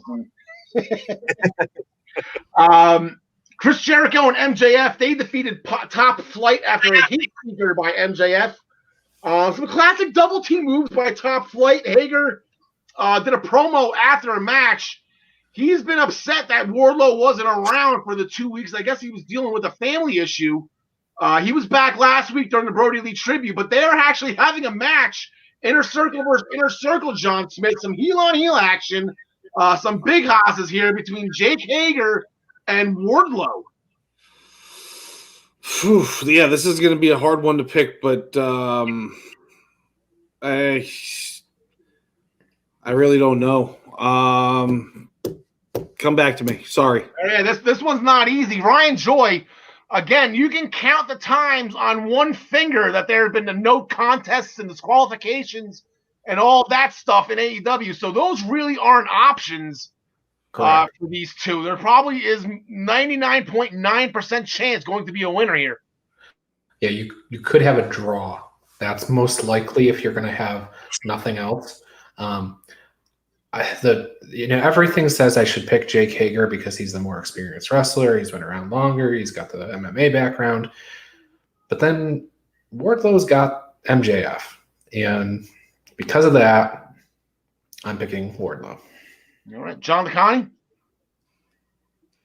Yeah, this one is a total coin flip for me. I'm going to go with Hager just because I feel like if MJF starts or thinks about getting involved, there's more people in the inner circle on Hager's side that might win. I'm not sure. That might backfire, but just for S's and G's, I'm going to go with Hager. Yeah, and it seems like MJF, he's been trying to win over Santana and Ortiz lately, too. So maybe maybe those two don't stop. It's interesting. I'm with Ryan Joy on this one. Wardlow's got MJF, and MJF's got a pinky ring that apparently knocks people out. So I'm thinking even if there's chaos outside, there's no reason why MJF just can't run and just real quick while Hager's heads through the ropes or something, and then Wardlow gets a cheap win that way. But John Smith, you've had time to think. You've heard some opinions. I like to have the guts to pick the draw, but I'm going to go with Wardlow on this one. Okay. A match that really had absolutely zero build-up whatsoever. We have Cody Rhodes and Matt Sydal, John DeConnie. Yeah, so with absolutely no build-up, no storyline, and no reason to give a flying whatever, give me Cody. Might as well, Brian Joy. Well, I'll give you a little bit of backstory. Matt Sydal has a good record, and he is on Dark. They're talking about him just about ready to break into the top 5. If he beats Cody, he gets into the top 5 rankings. So I don't think that's going to happen. So Cody Rhodes. Well, yeah. I don't know why. I think are these guys former WWE tag champions together? I don't think they ever won. I know they're both champions. Did they ever win them together? Interesting thought. No. I know Evan Bourne won him with Kofi, and I know Cody won him with a slew of people like Hardcore Holly and Ted DiBiase. And Damian Sandow, maybe? I don't know. John Smith. Don't lose the fight. I'm going with Cody, of course. He's booking it, so. Yep. I was wrong. The interpromotional match is next week. Never mind. But there's an AEW Women's Championship match. The one that's kind of been brewing for the past couple of weeks with Abaddon scaring the poop out of Hikaru Shida. Then Shida actually hit Abaddon with the kendo stick. Abaddon sat up in a very Undertaker-esque manner about 5 minutes after he retired. She defeated In Action 2 weeks ago with a Falcon Arrow. But they are going to get at it for the AEW Women's Championship, Ryan Joy. Who do you got in this one? So In Action was Alex Gracia, 3 minutes, 32 seconds. I think Shida is not going to make quite that much of a statement. It's not going to be a 3-minute match. But in the end, I think Shida wins this match. I think John Smith said it a few times. We're really headed towards Shida and Britt Baker. So I don't think we're going to have a stop with Abaddon as champion. Yeah, I completely agree with that. And I just saw in my notes, and now I'm kind of half remembering it. Apparently, Abaddon bit Shida's neck, John Smith. She went kind of Shayna Baszler on her. Yeah, I mean, I could actually see Abaddon winning this by count out because Shida just, runs away at some point because she's so freaked out. That's the only way Shida loses, though. I'm going with Shida. All right, John DeConnie. Yeah, make it unanimous. I think Abaddon has, made Shida almost look human, or so she's been scared, kind of a little freaked out by her. But I think that's all built up to make it, make us think she even has a chance, which I don't think she actually does. So, like you folks said, it's for Shida and the Doctor. Exactly. That's got Revolution. That's the big pay-per-view money. How much is it for an AEW pay-per-view now? $70, $80 now? So $50. That's where it's at. Minutes to Bell Time does have graphics for all the matches here. We got a little a different version with AEW. Here's the complete card as a whole. Jon Moxley makes his return. Chris Jericho will be on commentary. Snoop Dogg will be making an appearance to promote the Go Big show. I'm assuming he'll be calling the Cody Rhodes match since they're both hosts of that show. Then they have the matches right there. Cody Seidel, Warlow Hager, the Women's Championship, the 8-man tag. And then there is the AEW World Championship match. By the looks of this graphic, Ryan Joy, you left the 0 in the loss column out for Ray Phoenix. I'm assuming you're just planning ahead to put that 1 there. Well, I just couldn't decide. I'd like to say Ray Phoenix has a match on Dark, and I couldn't fill it in because I didn't know. That was a mistake. So I don't see any circumstance here where Kenny Omega loses the belt to Phoenix. So I'll pick. But I think this match is going to be off the charts. It's going to be a great match, but I think the belt stays with Omega.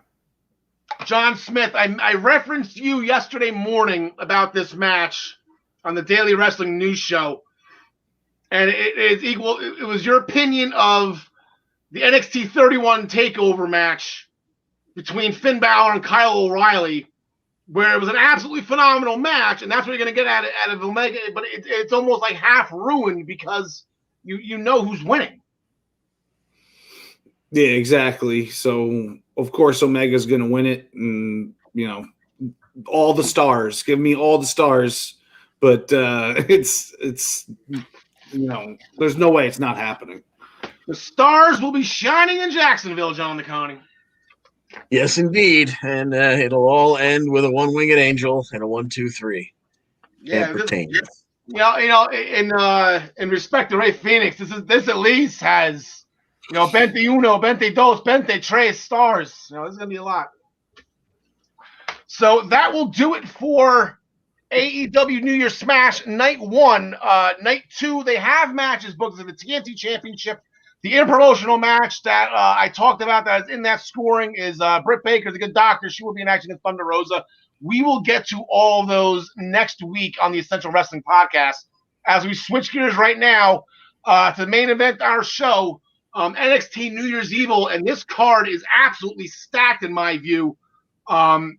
This is going to be fun. I will be watching New Year's Evil as it happens. I know everybody else loves AEW and Dynamite and being the anti guys, which is fine. I'm not going to hear about the Kill Your Buzz or Fight for NXT, but this card is absolutely stacked. I'm excited for it. We're going to rewind a little bit to last week with Johnny Gargano, who saw a black cat. He broke a mirror. He walked under a ladder, and even Austin Theory mentioned the word cursed, John DeConnie. So he wasn't going into that too confident into that North American Championship title defense. He certainly was not, but when it comes right down to it, these two had a really great match. I mean, as you were just saying, I do usually tend to watch AEW, because they've got some bigger thing announced or some stars going to show up or blah, blah, blah. But you just cannot beat the wrestling on NXT. Good Lord. They just don't put on a bad match. And this one was certainly no exception. Those two, just tore the roof down.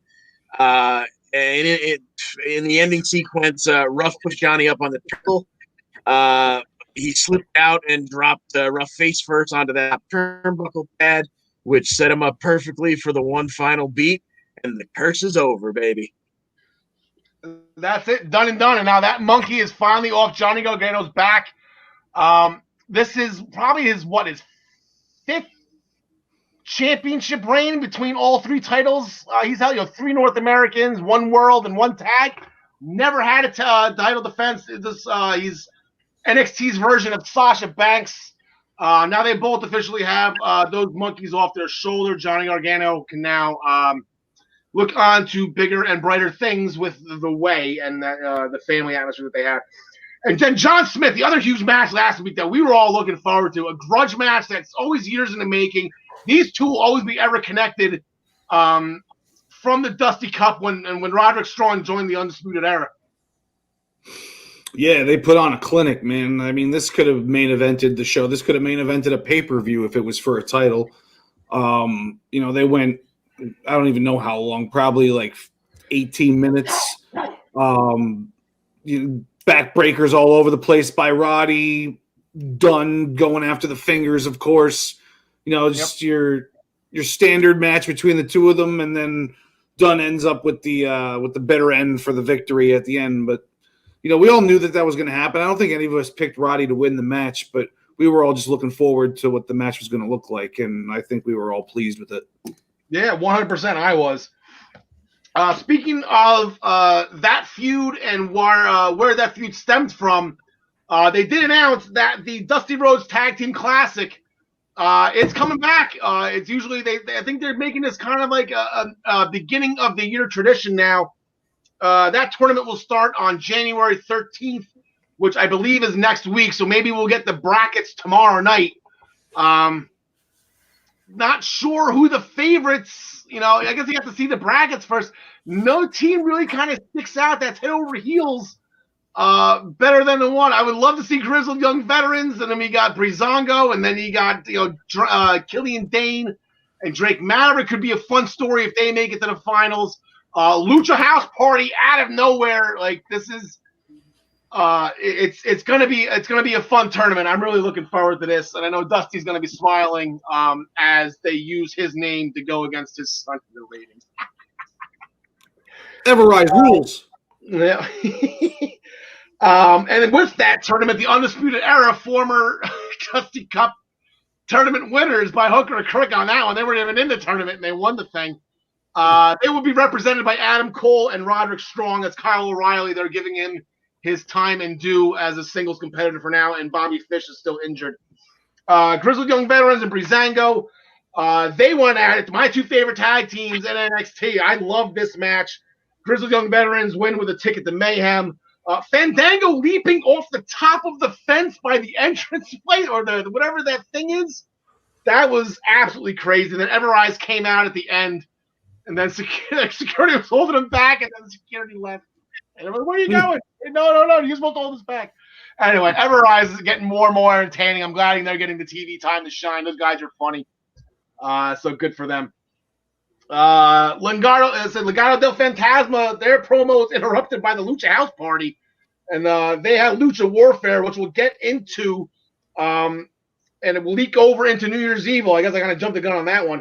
And kind of a really a sneaky, important match between Bronson Reed and Isaiah Swerve Scott. Now, if you look at where these two are right now and where they are in the company, let's just call it, they're mid card, but on like the lower end of the mid card. Like they're still new. They were both in that breakout tournament. They haven't really kind of escalated up, and when they do, they kind of get knocked.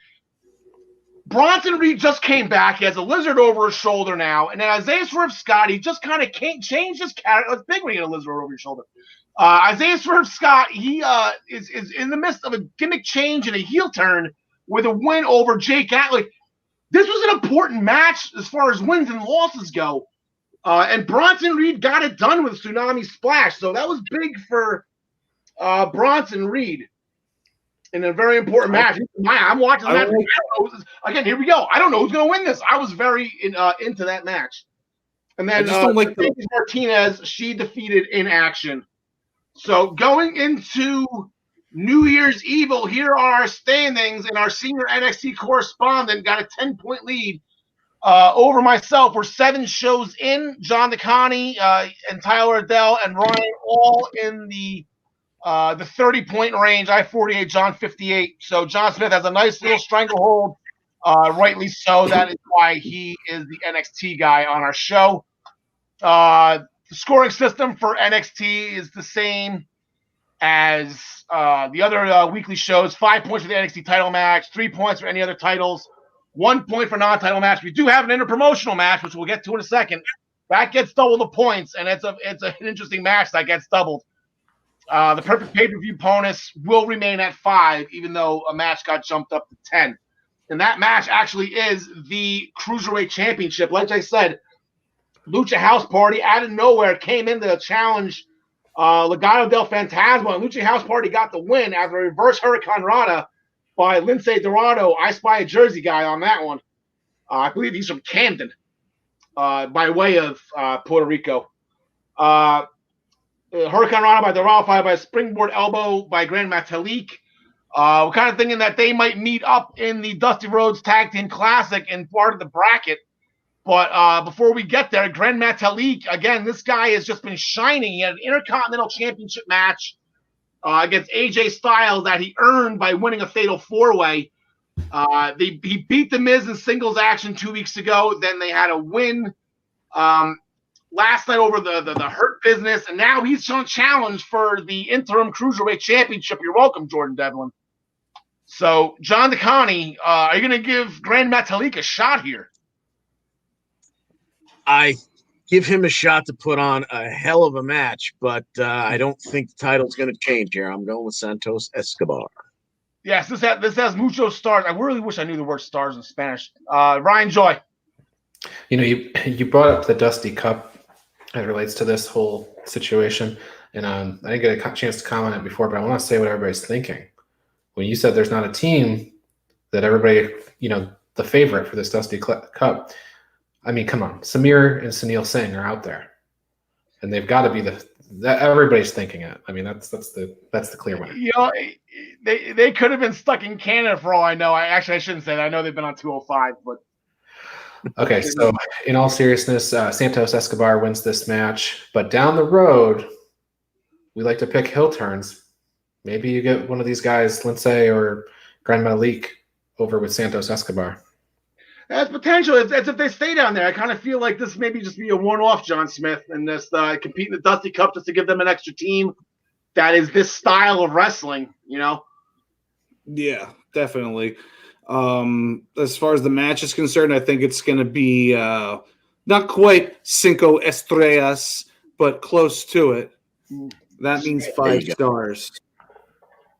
Thank you. And then, of course, Escobar is going to win. Sorry. There you go. Xia Li and Boa, they are ready to go. The scars have healed. The pain is gone. The tears are wiped away. They are on their way. They will be at the Capitol Wrestling Center tomorrow night. I am excited for that. I forgot to put the devil baby in the diaper in the corner. Hold on. There he is. Are they in action? I don't know. They just said they're coming. They will be in attendance. I have no idea. Maybe they'll be in action. There's 5 matches. They might not be in action. Maybe they'll just jump somebody. I don't know. Maybe they will go into the fight pit. We have our second fight pit match. Tommaso Ciampa laid out this challenge. Timothy Thatcher graciously accepted. John Smith, Jesus, this is going to be awesome. Yeah, and I mean, Timothy Thatcher won the last fight pit match that we all picked Matt Riddle to win. I can't. How do you pick against Mr. NXT, Tommaso Ciampa? There's no like he's like the top of the mountain. I don't care who's the champ. Tommaso Ciampa will always be like the Austin of NXT, in my opinion, and he wins this match. Okay, John DeConnie. Thank you, John Smith, for telling me that in the back of my mind was exactly that. I know I picked Riddle last time, and Thatcher pulled it out, and I said to myself, are they going to make this his gimmick where you don't think he's going to win, but if it's in the fight pit, he always wins? But I think if the Mr. NXT for EWP says it's going to be Ciampa, then I feel confident picking Tommaso Ciampa. Well, I'm a complete idiot. I'm buying into it, so I'm going to go Timothy Thatcher. Ryan Joy. Yeah, so how do you pick against Tommaso Ciampa? Al and I will show you how to do it. I'm picking Thatcher as well. This is his casket match. This is his bunkhouse stampede match. This is his version of all those things. That's how I'm going to look at this. Yeah, I don't think I think it's going to be, I wouldn't say as bloody as Austin at WrestleMania 30. It's going to be, he's going to pass out.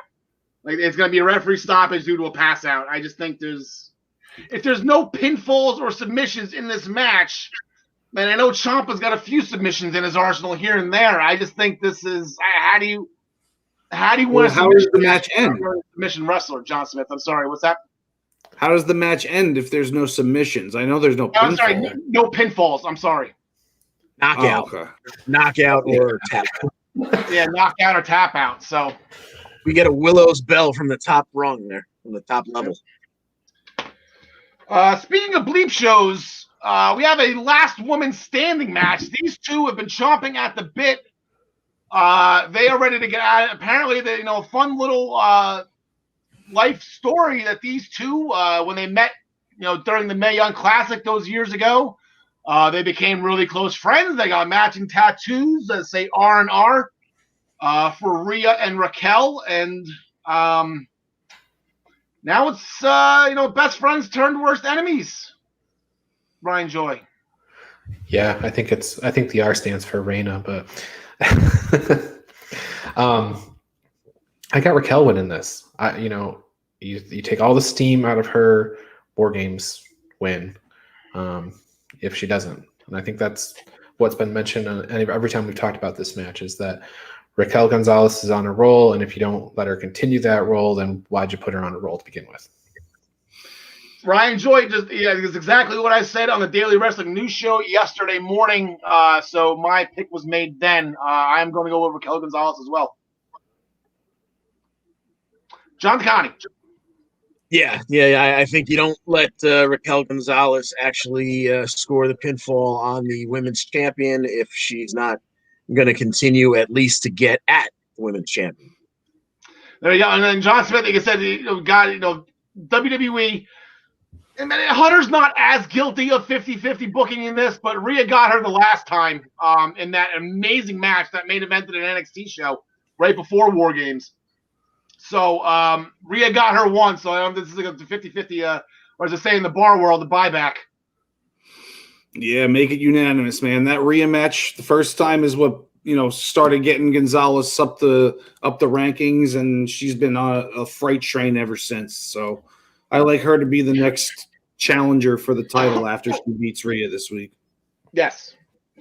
In an in-ring promo, Finn Balor, the NXT TakeOver 31 match, won NXT TakeOver Match of the Year, or NXT TakeOver Match of the Year. Not just takeovers, but the whole the year-long end of the awards that they did. Finn Balor didn't want his. He had his trophy over his shoulder. He didn't need a reminder. He didn't need a participation trophy, as Kyle O'Reilly put it. So Finn wanted to give Kyle his award, and that's what Kyle called it, a participation trophy. And then it turned into a bleep show because here it comes Karrion Kross looking at the winner, and then he gets jumped by Damian Priest, who he's fighting tomorrow night. So what started as one feud turned into another feud, and they're going to be interlinking after this. I'm assuming Karrion Kross gets the job done here. So I'm going to pick Kross and just forego whatever. I'm going to go next. Ryan Joy, what do you got? Yeah, I like Kross. In fact, I don't think there's anybody on the NXT roster that's going to beat Kross. Undefeated champion going to the main roster?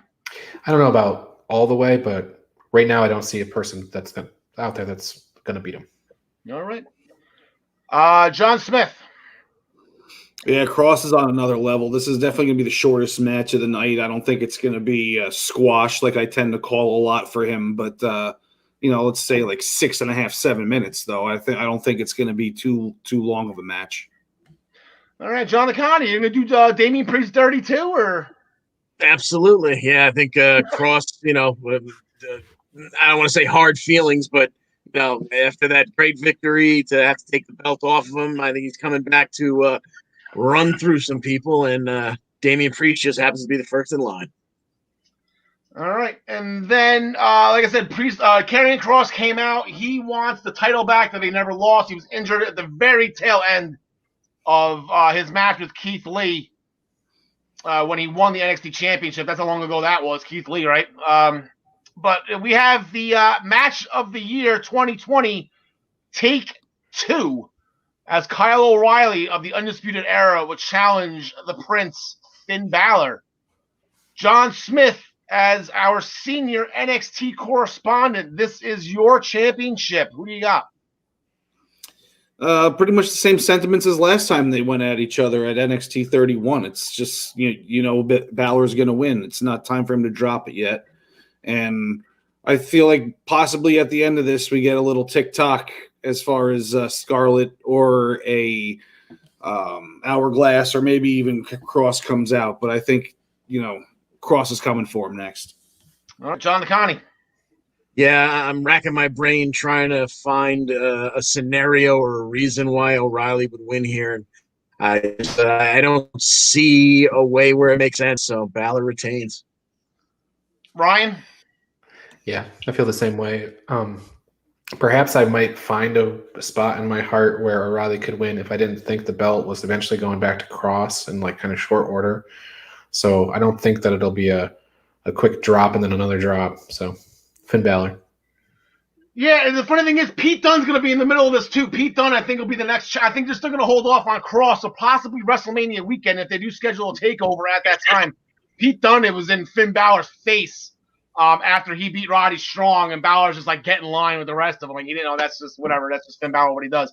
But Pete Dunne, that title is on his radar, and I think he will get a crack at Finn Balor before Karrion Kross eventually takes it from him. And then, you know, then he can circle right back to Karrion Kross and Pete Dunne and like, woo, Gary. Pedro just chimed in again with a question going back to Rhea Ripley and Raquel Gonzalez. Is this Rhea's last match before moving up to the main roster, John Smith? We've asked that question a lot in the past year, ever since she had the goings on with Charlotte Flair. I don't think it's time yet. I think she'll be on a couple more weeks and maybe she'll debut at the Rumble, but I don't think this is her last match. Okay, yeah, we'll definitely get into her because I'm sure she will be in the Royal Rumble discussion. We will be having a Royal Rumble special preview show the Saturday before on January 30th, as we do for all of the Big Four pay-per-views at 3 o'clock on all of the I-95 and Eastern Observer networks. So we're going to continue. We're going to go back. Oh, that's going to be it for New Year's Evil. We are going to put the EWP logo up top. We're going to go back. We're going to continue my favorite WrestleMania match countdown. All right, we missed it last week, but you know what? WrestleMania 34, when the Bludgeon Brothers won the tag team titles, that was a fun moment too.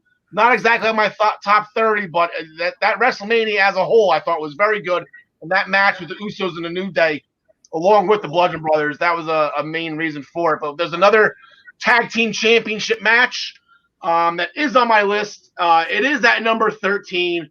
I went on a rant about this match, not about the match at WrestleMania, but when Rhino was his Bound for Glory preview, when Rhino, the man beast from Detroit, Michigan, has just made the most significant impact in TLC. So we have TLC 2 for the WWF Tag Team Championships. The Dudleys defending against the Hardy Boys and Edge and Christian. This was their third triple threat ladder match, if you want to call it that. The first one was at WrestleMania 2000. That one was the standard bearer. Nothing against that one. And then it turned into TLC the following SummerSlam.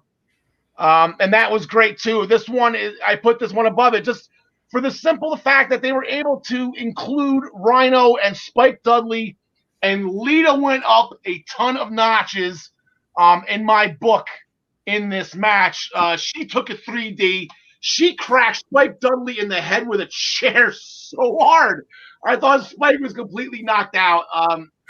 The swing where I believe it was Devon or Bubba, one of the Dudley boys pulled Jeff Hardy back, and then Jeff Hardy was hanging on there and swung into Edge's spear off the ladder. That is the big iconic move from that match. And the fun thing is, whether it's TLC 2 from 17 or TLC 1 from SummerSlam or from just a triangle ladder match at WrestleMania 2000, Edge and Christian always got the job done. So that is number 13 on my list. We are now 12 weeks away from WrestleMania. I'm excited. I hope it stays. That last weekend in March, it would make my life a lot easier if it does. We got a little bit of time. Any questions, comments with that match, John DeConnie? Your memories of that match? Anything? You see it in every highlight package. That spear coming on and dangling from the belts and the spear. Fantastic pick. That was just an amazing match. All right, John Smith. I was just most happy that Rhino got the spotlight when all was said and done.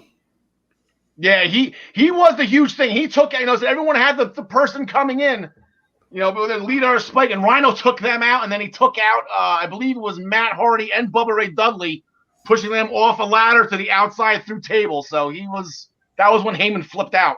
Ryan? Yeah, I think John DeConnie said it best. It's, everybody talks about their WrestleMania moment or this, that, and the other thing, but the real moment is when you can make one of those video packages that endears and for years and years and years, like that spear does. Yep. All right, so we are just going to just go over what's going on here on the Eastern Observer. First things first, as I mentioned at the beginning of the show, if you would like to win this Jim the Anvil Neidhart autographed picture courtesy of Sideline Sports and WWE memorabilia, all you have to do is go to this video on YouTube, on the I-95 Sports Network page on YouTube, or if you're on Facebook watching right now, you can definitely click. There should be a link attached to it to direct you to YouTube. Make sure you hit the subscribe button, RKO that notification bell, and comment on this video with the hashtag EWPAnvil. We'll be announcing a winner at 200 subscribers, so make sure you stay tuned for when we are announcing the winner. Also, as I mentioned on the beginning of the show, today is Doubleheader Tuesday, and right after this show at 8 o'clock, Joey Jarzenka, Ian Schreier, and Rob DeLuca ring in the new year with their NHL 2021 season preview on the Primetime Rundown. They will welcome the fourth period's Dennis Bernstein and Dave Pagnotta, as well as rotational fourth regular host Casey Bryant to the show. Join them starting at 8 o'clock, and it all can be seen on the Eastern Observer and the I-95 Sports Network Zingo channel number 198. The Primetime Rundown, it returns this Friday with Joey, Ian, and Rob, as I mentioned their names earlier, at 6 p.m. on Friday. They will bring you the latest preview of the NFL's Super Wildcard Weekend. It's not just Wildcard Weekend anymore. It's Super because we have 6 games instead of 4. We have it's going to be a great weekend of football. I'm looking forward to it. They'll be welcoming Casey Bryant, Larry Patakowicz, and coverage begins tomorrow starting at 6 p.m. again on the Eastern Observer and the I-95 Zingo channel number 198. We'll be back. We're back with our pre-social media announcement for the Primetime Rundown interview series for our college sports fans out there, and for those pursuing a career in collegiate athletics. This interview may be the one for you. Join Ian Schreier on Monday, January 25th at 8 p.m. as he welcomes the COSIDA president, Sam Atkinson, for the show. For more information, please follow us on social media or log on to the easternobserver.com. Did you say Detective Sipowicz? Detective? Did I really? I don't think so. No. Somebody's last name sounded like Sipowicz. Oh, Patakowicz.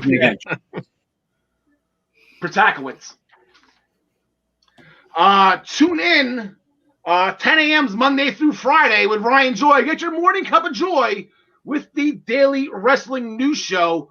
Again, it can be seen on all the platforms as you see here on Spotify, on iHeartRadio, on Google Podcasts, Apple Podcasts, or if you search the I-95 Sports Network on YouTube, you will find the Daily Wrestling News Show with Ryan Joy, along with his band of merry men, which will include myself, John Smith, John DeConnie, and Travis Severance. Staying with Ryan, the Body Slam Brigade gets released every Friday at noon. Always a great read, always a fun letter. Sit down in the toilet, enjoy yourself a nice, good read that Ryan brings with us that covers the week in wrestling. Ryan, any preview for this Friday? No, it's going to return. Last 2 weeks have been kind of abbreviated issues because of the holidays and things like that. We are going to return with a full issue this week that has the whole news of the week. So subscribe for free at bodyslambrigade.com. All right. We also have the Black Cats NYC, their new album Free Cake that you can get on all of these music platforms, Apple Music, Deezer, YouTube, Spotify, etc. You can get it now on all of them. Again, the Black Cats NYC, their new album Free Cake. Who doesn't love free cake? We are back next week, as always, at 6 p.m. The Essential Wrestling Podcast, powered by the EasternObserver.com, sponsored by ProWrestlingPicking.com. and presented by minutestobelltime.com. And speaking of ProWrestlingPick'em.com, please make sure you go now to make sure you pick all the matches for tomorrow night's New Year's Evil, New Year's Smash, as well as Saturday's Impact Genesis pay-per-view, which will feature the Super X Cup tournament. Gentlemen, anything else that you would like to say before we get out of here and let Joey come in and do his thing, hockey talk? John Takagi, anything? I think we've covered just about everything we need to. All right, we're coming right up again. John Smith? No, just can't wait for New Year's Evil tomorrow, and I'm gonna fly out of here now. Ryan, we'll see you in the morning. Who do you got on tomorrow morning with you? John Takagi in the morning. Also, thank you to Pedro, who was with us for almost the entire show today, providing comments throughout. So thank you for great questions by Pedro too. He was a Thinking Man's wrestling fan. I like the way he thinks. Mm-hmm. So thank you very much for joining us today on the Essential Wrestling Podcast. Make sure you stay tuned for the NHL season preview by the Primetime Rundown. Spoiler alert, Islanders are winning the Stanley Cup. Alexa Bliss, we love you. Tegan Knox, we miss you. Get well soon. It's got to be coming soon, right? Maybe a couple months away. I'm looking forward to her return. Miss her. John Takagi, take home. Thanks for joining us. And as always, we wish you the best in all your future endeavors. No graphics at the end of this week.